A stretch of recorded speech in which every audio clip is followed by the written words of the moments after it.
Hello, नमस्ते, जय माता दी, श्री शिवानस्तुभ्यम। और आप सब अच्छे हैं, ऐसा मेरा उम्मीद है। ऐसा मेरी भोले बाबा से प्रार्थना है कि आप सब जहाँ रहें स्वस्थ रहें और मस्त रहें। मैं गुड़िया तिवारी स्वागत करती हूँ आप सबका अपने यूट्यूब चैनल पर। तो हम लेके आए एक कजरी गीत जो कि ननद भाभी पर आधारित है। ननद भाभी की नोक झोंक है। आप सबको अच्छा लगेगा ऐसा मेरा उम्मीद है। कैसे खेलन जइबो सावन में कजरिया, बदरिया घेरे आयल ननदी। कैसे खेलन जइबो सावन में कजरिया, बदरिया घेरे आयल ननदी।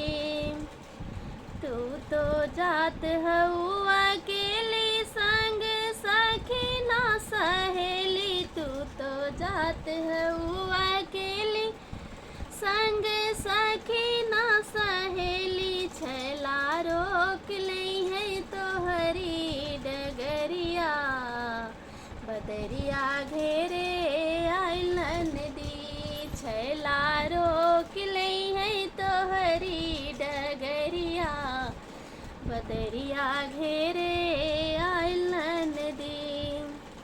कितना करेलू गुमान होके चलेलू तान। कितना करेलू गुमान होके चलेलू तान। तोहरे नैना बाटे, तोहरे नैना बाटे जुल्मी नजरिया, बदरिया घेरे आइल नदी।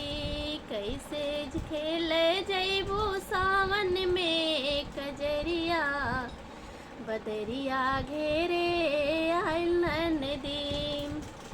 ऐसन बोलेलू तू बोली जियरा लागे जैसे गोली। ऐसन बोलेलू तू बोली जियरा लागे जैसे गोली। कैसे रोक लई है हमरो डगरिया, बदरिया घेरे आइल नदी।